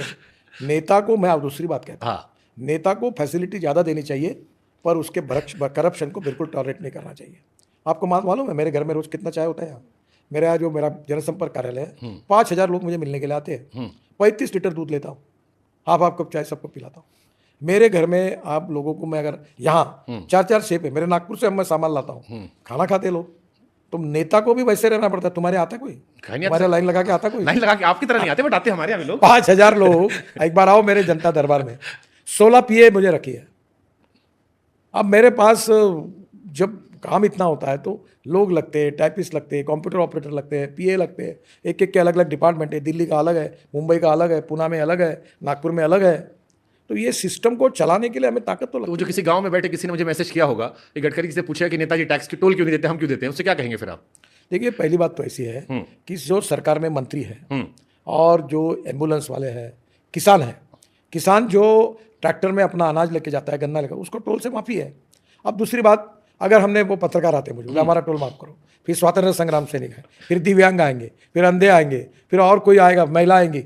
सबसे पहले तो अब आपको बताते मुझे शर्म आती है कि मेरे पास तृतीय पंथी भी आए कि आप हमें कंसेशन दो टोल में। अब मैं ये अगर करते रहूँगा तो फिर कर्जा कैसे चुकाऊंगा? ब्याज सहित पैसा लिया है जी। गवर्नमेंट के बजट पर सब काम नहीं हो रहा। और ये इतना बड़ा काम देश का वर्ल्ड स्टैंडर्ड का नेटवर्क टनल 2.5 लाख करोड़ की तो मैं टनल बना रहा हूँ। अगर आप मुझे पैसे नहीं मिलेंगे तो मैं काम नहीं कर पाऊंगा। फिर उसके बाद लोगों को जो तकलीफ होगी इससे 10 गुना ज़्यादा है। तो कभी ना कभी मुझे लगता है कि कहीं ना कहीं हमें जो सिस्टम हमने ली है उसमें कभी कभी लोगों के मन में इसकी नाराज़गी जरूर आती है। पर आज जो नाराज है वही कल एमएलए बन जाता है तो वो क्या बोलता है, मेरी सहूलत चालू रखो बोलता है। वो ऐसा नहीं बोलता कि मेरी खत्म करो। तो ये चलते रहता है, चर्चा होती रहती है। लोकतंत्र में अगर आप आम आदमी और एमएलए एमपी या आखिर आम नागरिक भी है, कानून के प्रति सब दोनों समान है, इसलिए कोर्ट की सज़ा उसको भी होती है। पर जब काम करने के लिए उसको कोई फैसिलिटी देनी है तो ये हर जगह पर पूरे वर्ल्ड में जहाँ डेमोक्रेसी वहाँ ये पद्धति है। अब जैसे टोल को लेकर आपने माफी कहा, आप लोगों ने 2 नियम बनाए कि इस नियम के तहत जैसे 10 सेकंड से ऊपर अगर आपको टाइम लगता है तो आप बिना टोल दी जा सकते हैं। बट इसमें भी शिकायत आती है कि जो आप लोगों ने ठेका है वो प्राइवेट लोगों को दे रखा है, अब उनके लोग चढ़ जाते हैं लोगों पे। सर अभी ऐसा है, और ट्रैफिक का भी ये वडोदरा से मेरे पास आया था। वो आपकी पार्टी के ही कई सारे लोग थे जो मुझे कह रहे थे कि गडकरी जी कहे कि बड़ा लंबा जाम लगता है, रोज लगता है जाम, रोज परेशान होते हैं। गुजरात वाले कह रहे थे। अभी मैंने एक सॉफ्टवेयर लिया है जो एनएचआई के चेयरमैन के पास, एडमिनिस्ट्रेशन के मेंबर के पास और मेरे पास है, और कौन से टोल पर कितनी बड़ी लाइन है ये हम देख रहे हैं। अभी आज यही बात हुई, कल हरियाणा में एक बस को आग लग गई हमारे टोल के 500 मीटर पे, तो पुलिस वालों ने 7 घंटा ट्रैफिक बंद किया। गालियां नितिन गडकरी को पड़ी। मैं आज चीफ सेक्रेटरी हरियाणा को पत्र लिख रहा हूँ कि तुमने ये 7 घंटा बंद क्यों किया? जो उसका जो कुछ रिपोर्ट करना था आधा घंटे में करते या बाजू ले जाके करते। लोगों को तकलीफ देने का क्या मतलब आता? और गालियां मैं करती हूँ, पाप उनका और मैं गालियां खा रहा हूँ। तो ऐसी बहुत सी बातें। अभी हमने टोल के ऊपर जो लाइन लगती है उसके बारे में सॉफ्टवेयर डेवलप किया है, और जो 4 महीने में नई सिस्टम आएगी उससे कोई लाइन नहीं लगेगी, रिलीफ मिल जाएगा, सुधार हो जाएगा। आपको एक बात होगा, जी जी, फास्ट ट्रैक 99% पेनिट्रेट हुआ। जब फास्ट ट्रैक नहीं था, जो पैसा देना पड़ता, कितनी लाइन लगती थी। हाँ। उसके बाद आज फास्ट ट्रैक से कितना बड़ा रिलीफ मिल गया। उसके बाद में भी अच्छा टोल आप बोलते हो, जो टेंडर भरता है, बैंक गारंटी देता है, हाईएस्ट ऑफर आती है उसको मिलता है। तो हमारे हाथ में तो कुछ नहीं है। उनको ये नियम नहीं पता होता, ये जो आप लोगों ने पीली पट्टी के पीछे लाइन या 10 सेकंड से ऊपर हो तो आप जा सकते हैं। एक बात जो है मैं स्वीकार करता हूँ, ये नियम है और इसको सिद्ध करना बहुत कठिन है। मतलब हमको भी नहीं पता था। आप जाऊँ अगली बार तो मैं भी कहूँगा पैसा नहीं दूंगा। आपको मैं बता, अगर लाइन लगी नहीं, इसके ऊपर तकरार करनी चाहिए। और मैं अभी समझता हूँ धीरे धीरे कि हम ऐसी भी भूमिका तैयार करें कि अगर रोड ठीक नहीं होगा तो टोल बंद हो जाएगा। उस समय हम रोड भी खराब रखेंगे, गड्ढे भी रखेंगे और ऊपर से पैसा भी लेंगे, ये न्यायोचित नहीं है। और इसके लिए हम हमारे पीडी, आरओ और कॉन्ट्रैक्टर अथॉरिटी को जिम्मेदार मानेंगे। तो तुम्हारी काम है। देखो, अगर आपने 5 स्टार होटल में गए और एसी बंद है तो आप बोलोगे किराया क्यों लिया मेरे से, एसी रूम का है। तो ये बात यहाँ भी लागू होनी चाहिए। शिकायत किसको करें? मतलब ये समस्या आती है, लोग आपको दिखेंगे। अभी सर ये व्यक्तिगत रूप से मैं इसके बारे में पॉलिसी डिसीजन करूंगा, क्योंकि मुझे भी आपकी बात पड़ गई, ये अन्यायपूर्ण है, इसके ऊपर जरूर कार्रवाई करेंगे। चलिए, हम खुश हैं आपने ये सोचा। आपका कुछ प्लान तो होगा सर, जैसे इस 3rd टर्म में कि ये 5 साल में मुझे ये हासिल करना है, ये कुछ बदल देना है? बहुत है, अभी 36 ग्रीन एक्सप्रेस हाईवे बना रहा हूँ और मैं हर साल 5 लाख करोड़ के रोड अवार्ड करना चाहता हूँ। 60 किलोमीटर, तुम लोग कैसे, मैंने बोला 60 किलोमीटर, गडकरी का ऐलान 60 किलोमीटर। अरे भाई, ये टारगेट है, उद्दिष्ट है, फुलफिल नहीं हुआ तो गडकरी फेल। अब भाई उद्दिष्ट, अपने बच्चे को क्या बोलते हैं, मेरिट में पास होना चाहिए तुमने, पर वो अगर कल 75% मार्क लेता है तो बोलते देखो ये लड़का इसने फेल हो गया, ये मेरिट में नहीं हुआ। ऐसा थोड़ी होता है। देखो, टारगेट बड़ा किया जाता है और बड़ा पकड़ा जाता है। तो मैं बहुत टारगेट लेके जा रहा हूँ, पर चर्चा इसलिए नहीं करता कि तुरंत मीडिया में न्यूज़ छपती, गडकरी ने ये घोषणा कर दी, वो समझते नहीं। कभी कभी क्या होता है, जो हम बोलते हैं, जो हम कहते हैं, उसके पीछे जो भाव रहता है, छापने वाला दूसरा ही छाप देता है। अब मैंने कहा पेट्रोल डीजल के बजाय तुम अल्टरनेटिव फ्यूल और बायो फ्यूल की गाड़ियाँ खरीदी करो, क्योंकि इकोनॉमिक्स में सस्ती है।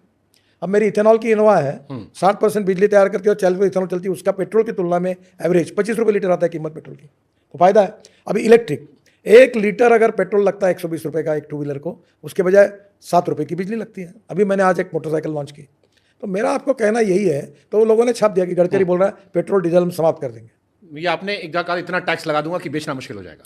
ऐसा नहीं कहा मैंने कहा कि पोल्यूशन बहुत ज़्यादा हो रहा है, हाँ। और तुम अगर ये फ्यूल में नहीं बदलोगे तो कहीं ना कहीं सरकार को ज़्यादा पोल्यूशन करने वालों के बारे में ये सोचना होगा कि इनको ज़्यादा टैक्स लगाए। मुझे बताओ, दिल्ली को प्रदूषण करने का किसी को अधिकार है क्या? 40% पोल्यूशन ट्रांसपोर्ट सेक्टर के कारण है। क्या दिल्ली से डीजल पेट्रोल हद पार नहीं होना चाहिए? बिल्कुल। क्या दिल्ली का पोल्यूशन कम नहीं होना चाहिए? ये डबल ढोलकी बजाने वाले जो होते हैं, इधर बोलते हैं पोल्यूशन बढ़ा, वो भी फ्रंट न्यूज छापते हैं। मैं कम करने के लिए बोल रहा हूँ तो बोलता पेट्रोल डीजल को धमकी दे रहा हूँ। नहीं, इसका सर जो आम लोग, ये नेताओं का नजरिया, मुझे पत्रकारों का नहीं पता, बट जो जनता का नजरिया है वो ये है कि आप ईवी को प्रमोट करो, उसमें कोई खराबी नहीं, आप करो, लेकिन आप उन्हें ऑप्शन दो, आप उन्हें फोर्स मत करो, आप उन्हें ऑप्शन दो कि ठीक है ये बेटर, जैसे आपने कहा ना, आपको 25 पैसा लग रहा है, वो अपने आप ऑप्ट कर लेंगे। आपने जैसे फास्ट ट्रैक कहा, आज हर आदमी फास्ट ट्रैक ले रहा है, आज ऑप्शन मिल गया sir ji. Electric bus, electric car, electric scooter, electrician में 200% राइज हुआ है। 1 करोड़ व्हीकल बन रहे हैं अभी इलेक्ट्रिक के 20 करोड़ में से, और 2 साल में हम लोग 70-80% अल्टरनेटिव फ्यूल इलेक्ट्रिक आएगा। 400 पंप इंडियन ऑयल ने इथेनॉल के खोल दिए अभी। अब टाटा, सुजुकी और टोयोटो फ्लेक्स इंजन ला रहे हैं। अभी बजाज की मैंने स्कूटर लॉन्च की, मोटरसाइकिल CNG पर 1 लीटर पेट्रोल में 1 किलोमीटर के लिए 2 रुपये 25 पैसे लगते हैं पेट्रोल में, और CNG में 1 रुपया लगता है, तो 60% बचत है। कल अगर आपके गाड़ी में अगर आप CNG पर और इलेक्ट्रिक पर जाओगे और आज 50,000 रुपया फ्यूल पे खर्चा कर रहे हैं, और आपका इलेक्ट्रिक का खर्चा आएगा 4,000 रुपये और CNG का खर्चा है 12,000 रुपये, तो मुझे कहने की जरूरत ही नहीं, आप ही गाड़ी बदल खुद जाऊंगा। हाँ। लेकिन एक कहावत कहते हैं ना सर कि शुरुआत अपने घर से करनी चाहिए। अब लोग कहते हैं कि गडकरी जी हम लोग को डांट डपट दे रहे हैं कि तुम बंद कर दो, शुरुआत करनी है, मंत्रालय शुरू कर, इतनी सारी गाड़ियां सबको इलेक्ट्रिक तो गवर्नमेंट इलेक्ट्रिक गाड़ियां खरीद रही। यहाँ इतनी पुरानी मेरे घर पे पूरी इलेक्ट्रिक गाड़ियां है, फ्लेक्स इंजन की कार है, मेरे घर में हाइड्रोजन की कार है, घर में इलेक्ट्रिक सरकार में भी आ रही है। राज्य विधानसभा में पुरानी 20-20 साल पुरानी गाड़ियां चल रही है आजकल 15 साल स्क्रैप करना। अभी भारत सरकार ने अपनी पूरी गाड़ियां स्क्रैप की। राज्य सरकार को मैं अनुरोध कर रहा हूं, और नई कार इलेक्ट्रिक के लिए भारत सरकार ने राज्य सरकार को अनुदान दिया है, आपको पता है। सेंट्रल गवर्नमेंट के जितने डिपार्टमेंट हैं सब बदल रहे हैं। पेट्रोल डीजल बदल जाएगा। हाँ, बदल हो रहा है। कब तक आप बता सकते हैं सर? ये कब तक होगा इसमें मैं नहीं फंसूंगा, क्योंकि फिर आपको घुमा के गाँव जाके गडकरी ने बोला इतने तारीख को नहीं हुआ। देखो, ये बहुत बड़ा कॉम्प्लेक्स प्रॉब्लम। शुरुआत आप लोग कर रहे हैं इस चीज को सर। बहुत जल्दी इस देश को प्रदूषण से मुक्ति मिलेगी। मैं आपको बहुत जिम्मेदारी के साथ बात कर रहा हूँ। 65,000 करोड़ के रोड बना रहा हूँ मैं दिल्ली के आजू बाजू है ना। दिल्ली, ये जो पूरा दिल्ली ये जो है एरिया आउटर पार्ट का, और इसमें 65,000 करोड़। अब एक रोड जरा दिसंबर के बाद देखना। अब जैसे मैंने सर इलेक्ट्रिक गाड़ियों के कुछ पॉडकास्ट मैंने किए थे, जो इलेक्ट्रिक गाड़ी बनाने वाले ओनर हैं उनके कुछ पॉडकास्ट किए थे मैंने, तो उसमें जो एक कंसर्न मेरा निकल कर आया, जो कि लोग क्यों कम जो नहीं खरीद रहे थे या जो बच रहे थे, जो ले रहे हैं वो तो अच्छी बात है, वो ये था कि इलेक्ट्रिक गाड़ी के बैटरी गारंटी जो होती है वो 5 साल की होती है, और बैटरी की ही मोटी मोटी कीमत होती है, उसकी रीसेल वैल्यू नहीं होती है। तो वो कह रहे हैं कि यार थोड़ी कीमत भी अगर कम करवा दें। प्रॉब्लम यही है कि इन्फॉर्मेशन सही नहीं होती है। लिथियम आयन बैटरी जब इलेक्ट्रिक गाड़ी आई तब $150 पर किलोवाट थी, अब $105 पे आई है। और मैं 2 साल में पेट्रोल डीजल कार की कीमत समान होगी। दूसरी बात, अभी परसों ओला वाले आए थे मेरे पास चेयरमैन, वो कह रहे थे कि 5 साल के बाद ये बैटरी जब खत्म होगी तो सोलर की पावर जो होगी तैयार, उसके सोलर स्टोरेज के लिए हम ये बैटरियों का उपयोग करेंगे। और अभी बैटरी केमिस्ट्री में lithium ion, zinc ion, sodium ion, ये एल्यूमिनियम आयन, ये डेवलप हो रही केमिस्ट्री। आज हमारी ऑटोमोबाइल इंडस्ट्री 22 लाख करोड़ की है, जब मैं मंत्री बना तब 7 लाख करोड़ की है। अभी हमने 3 महीने पहले जापान को पीछे डालकर हम तीसरे नंबर पर आए। पहले नंबर पर अमेरिका है, दूसरे पर चाइना है, तीसरे पर इंडिया है। और मैं आपको बता रहा हूँ कि 5 साल के अंदर हम निश्चित रूप से दूसरे नंबर पर आएंगे, और उसके 5 साल में हम पहले नंबर पर आएंगे, और वर्ल्ड का ऑटोमोबाइल मैन्युफैक्चरिंग हब इंडिया बनेगा, और वर्ल्ड की सब reputed car electric, ethanol, methanol, biodiesel, LNG, CNG, hydrogen सब भारत में बनेगी। और आज हम ऊर्जा को आयात करने वाला देश है, हम ऊर्जा को निर्यात करने वाला देश बनेंगे, ये लिख के रखना। फ्यूचर क्या है सर? अच्छा ही है। कौन सा, मतलब इथेनॉल का है, हाइड्रोजन का है, इलेक्ट्रिक का है? ये भी बहुत लोग सवाल पूछते हैं। आप ही प्रमोट इलेक्ट्रिसिटी आप करते हैं, गाड़ी आप इथेनॉल वाली इस्तेमाल करते हैं। इस प्रश्न का जवाब देता हूँ। इसका बहुत सारा मीम भी बनता है सर, आपको दिखाऊंगा। तुमको एक बात बताता हूँ जी। ये जितने अल्टरनेटिव फ्यूल, बायोफ्यूल सब पटक दे, पूरी मेहनत लगा दे, आज लगा रहे 10 टाइम्स लगा दे, तो भी डीजल पेट्रोल को हटाना मुश्किल है। इतनी रिक्वायरमेंट है।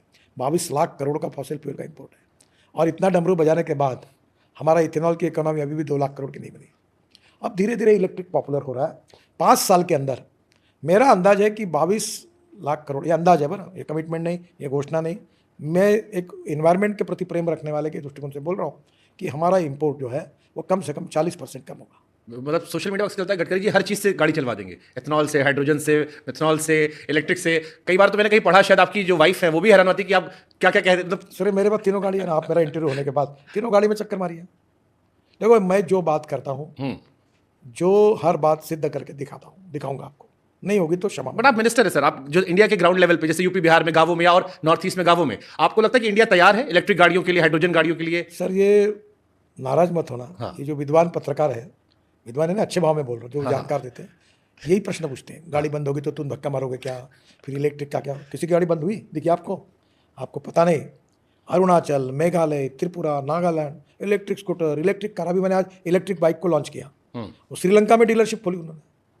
आपको ये पता है कि 50% टू व्हीलर हमारे देश के बजाज, टीवीएस और हीरो के एक्सपोर्ट होते हैं, और अब इलेक्ट्रिक की गाड़ियाँ एक्सपोर्ट होगी। डोमेस्टिक मार्केट से ज़्यादा एक्सपोर्ट का मार्केट बड़ा होगा, और देश को सबसे ज़्यादा जीएसटी देने वाली इंडस्ट्री है, 4.5 करोड़ युवाओं को रोजगार देने वाली इंडस्ट्री है। आत्मनिर्भर भारत, $5 ट्रिलियन की इकोनॉमी और वर्ल्ड की तीसरी अर्थव्यवस्था बनाने में ये सबसे इंपॉर्टेंट इंडस्ट्री है, और इसके कारण देश की ग्रोथ बढ़ेगी और देश में वेल्थ क्रिएट होगी, रोजगार निर्माण होगा और देश की तस्वीर बदलेगी। ठीक बात है सर, आप जो कह रहे हैं वो काफी लोग समझ रहे हैं, मैं भी समझ रहा हूँ। अब एक यॉर्कर डालूं सर मैं? बोलो ना। कौन सा कांग्रेस का नेता था, विपक्ष का नेता, जिसने आपको प्रधानमंत्री बनाने की कोशिश की? बहुत लोग थे, मैं नाम नहीं लूंगा। आपस में जो बातचीत होती है, जी, चर्चा होती है, वो ऐसी बाहर बोलने की प्रथा नहीं है। अगर प्रथा रहती तो आपने उनके साथ विश्वासघात किया है। तो हर राजनीतिक नेताओं को विवेक रहता है कि प्राइवेट बात कौन सी और सार्वजनिक बात कौन सी। बिल्कुल ठीक बात है। ये बोलने का सवाल नहीं। ये सवाल इसलिए पूछा गया ताकि दूसरा सवाल पूछ सके। पॉलिटिक्स में कुछ भी इत्तफाकन नहीं होता, संयोग बड़े मासूमियत से नहीं होते। लोग कहते हैं कि हर कहानी के पीछे कहानी होती है, बिटवीन द लाइन पढ़ने की।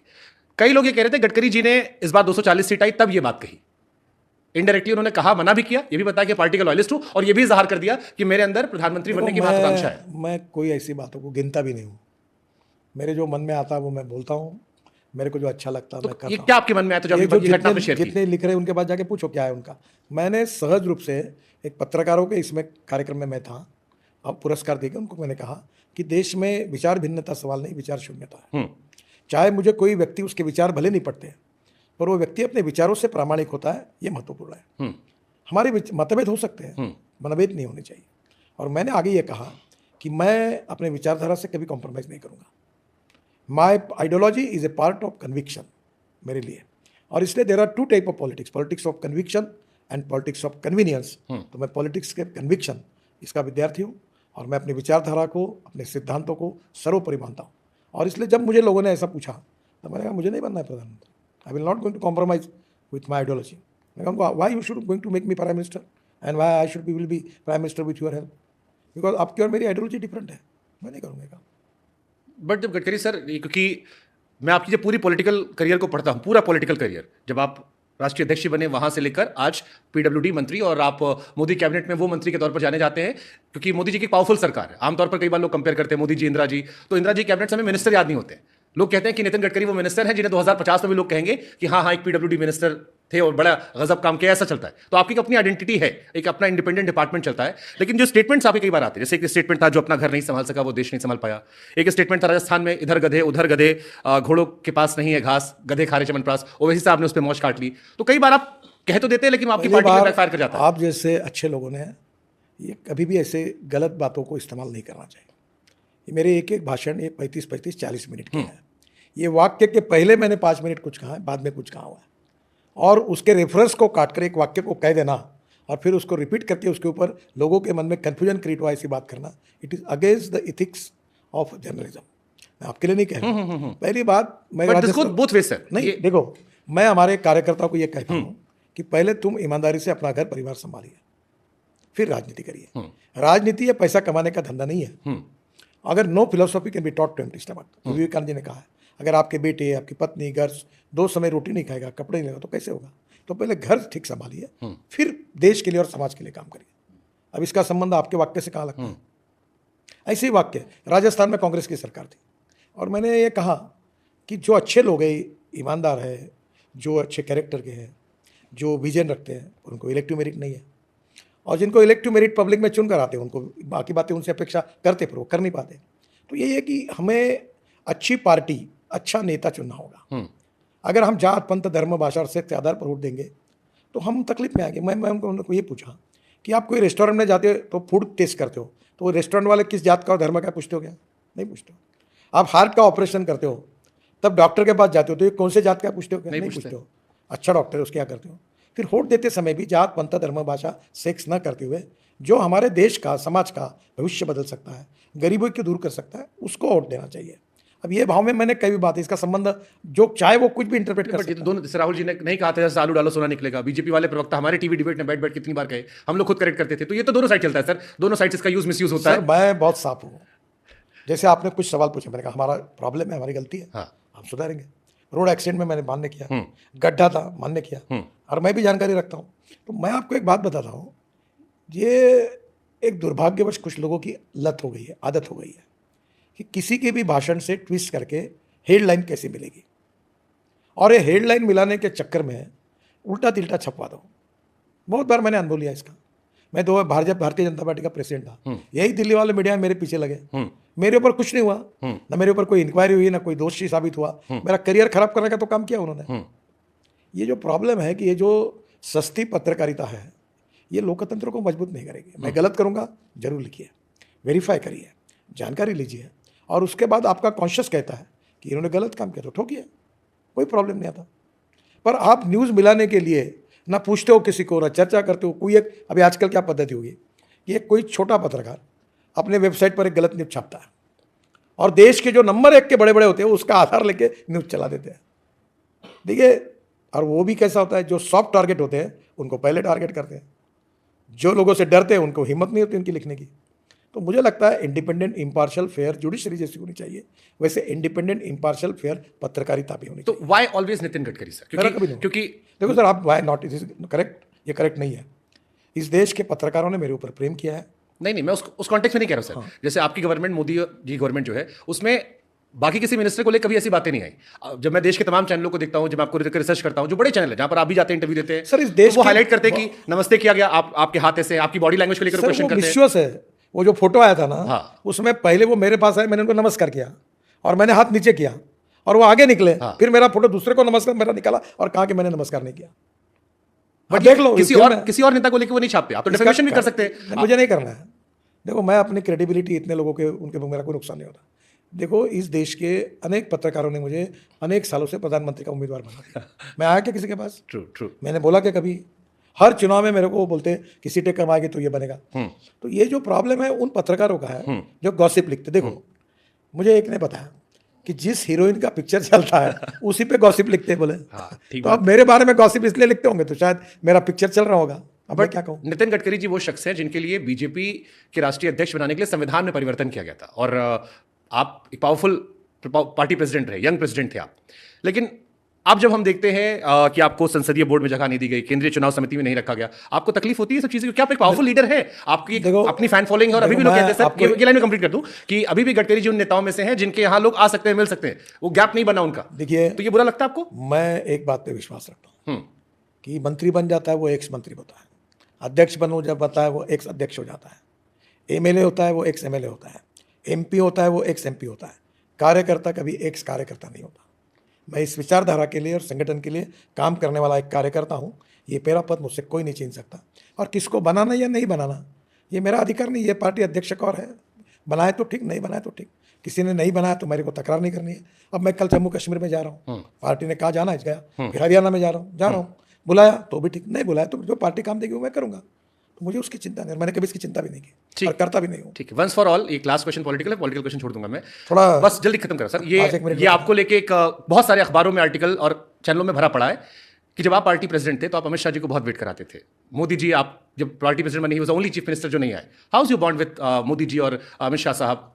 देखिए, Modi and is ji, it true जो ये घटनाएं छपती हैं आपको लेकर कि आपने वेट करवाया था अमित शाह जी को? देखो, मोदी जी हमारे नेता हैं और उनके नेतृत्व में हम काम कर रहे हैं, और उनकी नेतृत्व में सरकार को सफलता मिले, और जो विचार परिश्रम करके मेहनत करके वो देश के लिए कर रहे हैं उसके लिए हम जितना कर सके कंट्रीब्यूट करें।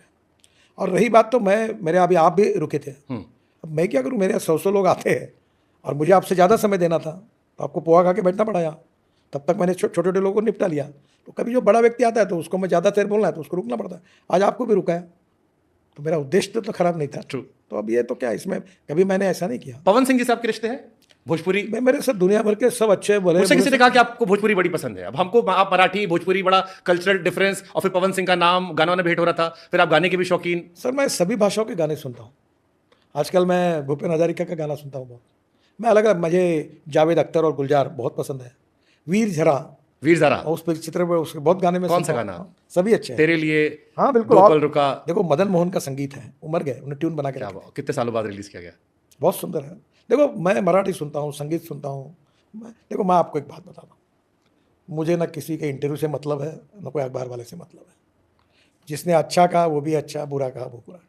मैं एक सड़क छाप छोटा आदमी हूँ। रात को रोज नहीं, जो सच्चाई ये तो बता- मॉडेस्ट हो रहे सर। नहीं, जो अपना रात को मस्त जो खाना खाता हूँ रोज, रात को यही सोचता हूँ आज क्या खाना, मस्त अपना एंजॉय करता हूँ लाइफ। देश के लिए, समाज के लिए, घर परिवार संभाल के काम करता हूँ। जिसने मुझे अच्छा कहा उसका भी भला, जिसने मुझे बुरा कहा उसका भी बुरा। अखबार पढ़ना बहुत कम हो गया आजकल, एक बार थोड़ा देख लेता हूँ। टीवी लगभग सुनता नहीं हूँ। आपकी ये जो यूट्यूब पे आते तो उसमें भी ज़्यादातर गाने सुनता हूँ। कौन कौन से गाने? बहुत अच्छे हिंदी मराठी गज़ल सुनता हूँ। अदनाम सामी को सुनता हूँ। और अभी आपको मालूम है मेरा वो महमूद का लड़का है ना, आ भी जा वाला, कौन है? लकी अली। लकी अली, वो मुझे बड़ा पसंद, उसके गाने सुनता हूँ। अब मैं अपने खुशी से चलता हूँ। मुझे कोई लेना देना नहीं, जब तक जनता कहेगी तब तक हूँ, नहीं कहेगी अपने घर जाऊँगा शांति से। मैं जो अपना काम है, जो मेरा कन्विक्शन है, मैं झूठा कुछ काम नहीं करता। जो कपड़े लगे पैंट शर्ट में पहनता, पैंट शर्ट पहनता था, कभी मैंने चिंता नहीं की। लोग बोले मुझे धोती पहनो, नहीं पहनता। मैं अपने हिसाब से चलूँगा, अगर जो भी मुझे अच्छा कहे उनका भी भला। तो ये इसके पीछे क्या इंस्पिरेशन है सर, जो इतना कन्विक्शन आपको मैं सर लेके? कॉमन आदमी हूँ, छोटा आदमी हूँ। मेरी औकात और हैसियत से मुझे बहुत ज़्यादा मिला है, बहुत ज़्यादा मिला। मैं पोस्टर चिपकाने वाला था, मेरा हैंडराइटिंग खराब था तो काले दीवार पर चूना लगाने का काम किया, तब से शुरुआत की। मेरी औकात ही नहीं थी। पार्टी में पर्ची बांटने का काम करता था, और उस पार्टी मैंने कभी बायोडाटा नहीं छपाया। 45 साल में एयरपोर्ट में मेरे स्वागत के लिए कोई आता नहीं, मुझे पहुंचाने के लिए कोई आता नहीं। चुनाव जीतने के बाद मेरे सत्कार का एक भी कार्यक्रम नहीं हुआ, मुझे नहीं पसंद। मुझे जब हार लेकर लोग आते तो मैंने बोल दिया कि ये तो उसी समय की याद दिलाती है कि जब लोग लाइन में लग कर हार डालते हो। मुझे नहीं पसंद। मैं जॉर्ज फर्नांडिस को अपना आइकॉन मानता हूँ। वो जो तस्वीर आती है जब उन्होंने ऐसे करके इमरजेंसी वाली। हाँ, जॉर्ज फर्नांडिस बहुत बड़े नेता थे। मैं अटल बिहारी वाजपेयी को मानता हूँ। संघ के अनेक प्रमुख लोगों ने मुझे बहुत अच्छे संस्कार दिए। संघ और विद्यार्थी परिषद के संस्कारों के कारण मेरे में कुछ अच्छा ही दिख रही, तो वो उनके कारण है। सर लास्ट क्वेश्चन है, मेरे को बिहार वाले बहुत फॉलो करते मानते हैं। एक गडकरी जी का बयान आया था मीडिया वालों को चैलेंज करते हुए कि 2024 तक बिहार की सड़कों का जो रोड स्ट्रक्चर है वो हम अमेरिका जैसा बना देंगे। How close you are? केवल उसमें दुरुस्ती करिए कि बिहार में जो राष्ट्रीय महामार्ग का रोड इंफ्रास्ट्रक्चर है वो अमेरिका के बराबर होगा, ये मैंने कहा है। क्योंकि वो विलेज रोड नहीं बनेंगे, फिर तुम्हारा मेरे ऊपर बमबार्डिंग चालू हो जाएगा कि गडकरी ने फलाने गाँव का रोड नहीं बिहार में पुल गिरता, आपको लोग को टारगेट करते हैं। आप शायद सफाई भी कहीं दी थी आपने। सर बिहार का कोई भी हमारा पूरी नहीं गिरा। नहीं, वहां कई सारे स्टेट गवर्नमेंट गिरे, हर जगह आपको लोग। अरे भाई, जिस पेड़ को फल लगते हैं उसी पे लोग पत्थर मारते हैं। हमें उसी का आनंद है कि हमारे पेड़ को फल लगे हैं। मारो पत्थर, जो मारेगा उसका भी भला, नहीं मारेगा उसका भी भला, जो फल तोड़ के खाएगा उसका भी भला। एक लाइफ मंत्र दे दो सर, लाइफ मंत्र दे दो, फिर ये आपकी तरह बनने का एक लाइफ मंत्र दे दो जाते हैं। देखो पॉलिटिक्स कैसे मौज में रहे। देखो मैं आपको एक बताऊँ, life is too short, try to enjoy it. जिसका जन्म हुआ है उसका मृत्यु अटल है, ये यावत चंद्र दिवाकरो नियम है। खुशी से रहो, खुशी बांटो और लोगों को भी खुशी दो। और politics is a game of compulsion, contradictions. ये ऐसे ही चलेगा, चलते रहो। आप चिंता मत करो किसी, आपके कन्विक्शन, आपकी बात चलते रहो। जनता ने चुना तो रूलिंग पार्टी में हो, हरा दिया तो अपोजिशन पार्टी में रहो, दोनों जगह से अकाल दिया तो घर पे रहो, काम करते रहो। जन मनसा सततम स्मरणीयम, वचसा सततम वदनीयम, लोकहितम मम करणीयम, बस करते रहो। बट मैं जनता से एक चीज़ कहना चाहूँगा कि इस चीज़ की तारीफ करूँ कि आपने मुझसे एक बार भी नहीं पूछा। आमतौर पर नेता लोग पूछते हैं क्या पूछने वाले हो, गडकरी जी ने एक बार भी नहीं पूछा हमसे। पूछता भी नहीं तो अब क्या पूछ नहीं, मुझे लगता है क्योंकि नेताओं को लेकर ये बड़ा होता है, चाहे सत्ता पक्ष या विपक्ष हो। जब हम इंटरव्यू लेते हैं विपक्ष के नेता भी, सत्ता पक्ष के भी। देखो मैं जैसा हूँ वैसा दिखना चाहता हूँ, जो है वही दिखाना चाहता हूँ। और मुझे पहले एक बड़ा जोक है, मैं जब महाराष्ट्र में था तो मेरा वजन था 135 किलो। तो कोई भी आदमी मेरे पास बैठता था तो लोगों के ध्यान में आया, वो बोला था आजकल तुम्हारा वजन कम हुआ ऐसा लग रहा है। मुझे बड़ी खुशी होती थी, बड़ी खुशी होती थी। फिर मैं कांटे पे जाता तो बड़ा हुआ वजन दिखता था, तो मुझे ध्यान में लोग मूर्ख बनाते हैं मुझे। तो ये क्या होता है कि लोग जो ऐसे है, वो डेल कार्नेगी की किताब थी ना, how to win friends and influence the people ji. तो मैं आपको भी कहूँ, आप कितने डेलिकेट नाजुक लग रहे हो। अरे भाई, आपका भी वजन बढ़ा। मैं 135 से 90 किलो, 45 किलो कम किया है। मैं भी डॉक्टर साहब की बात, मैं डॉक्टर शिव सरीन और पांडा जी दोनों ने मेरे को डराया, मैं कम शेड करना शुरू कर चुका हूँ। सर आपको एक बात बताता हूँ, एक और अच्छी बात, हेल्थ इज़ वेल्थ। ट्रू। पहली प्रायोरिटी अपनी वेल्थ को दो, जो मैंने गलती की। मैं कभी भी समोसे खाता था, आलू बंडे खाता था, ढाबे पे सोता था पार्टी के काम के लिए, स्कूटर पे जाता था, 4-4 लोग बैठते थे। कभी मैंने कोई नियमों इनडिसिप्लिन लाइफ किया। अब मैं रोज़ सुबह 2 घंटे प्राणायाम एक्सरसाइज करता हूँ, फिर काम करता हूँ। First priority to health, second priority to your honest wealth, और third priority for social work political. यही बात मैंने कही थी। अब उसको दूसरे से जोड़कर झगड़ा लगाने की कोशिश और इंडिविजुअल एंजॉयमेंट के लिए कोई फिल्म देखते हैं? फिल्म अभी आजकल क्या होता है, जेड प्लस में बाजू बाजू के लोग उठा देते हैं, तकलीफ होती है। तो घर में घर पे नेटफ्लिक्स पे या सोनी पे थिएटर OTT बनाए तो मैं घर में देखता हूँ। कौन सी फिल्म देखी लास्ट आपने जो आपको अच्छी लगी कि यार ये रिकमेंड करूंगा मैं कि बाकी लोग 370 देखिए। ये तो आपकी अपनी फिल्म, कोई political film, non political film? नहीं, मैं देखो पहले बोलते हैं, ये तो आपने आपको और एक बात बता कर दूं, दिया। मैं उनमें से था जो पिक्चर सामने से देखता था। हाँ। थर्ड क्लास में, 1 रुपया 5 पैसे में टिकट में। हाँ। और वो पहले दिन की पिक्चर में हम 15-15 फीट जमीन पर पैरने लगते थे, पैर शर्ट फट जाता था, पैसा 1 रुपया 5 पैसे का टिकट लेते थे और पिक्चर देखते। कौन सी फिल्म देखी ऐसे फाड़ के? ये जानवर और इंसान करके एक पिक्चर था ना, शशि कपूर का था ना, राजेश खन्ना था उसमें। एक हाथी मरता है ना, हाथी मेरे साथ, एक जानवर वैसे। तो पिक्चर पहले दिन देखा था, तो 1 रुपये 5 और जगह रश था। तो और सामने बैठकर नाटक जो था तो पीछे से देखते थे और सिनेमा सामने से देखते थे। उससे हमारी जिंदगी वैसी गई। गडकरी सर की फेवरेट हीरोइन कौन सी है?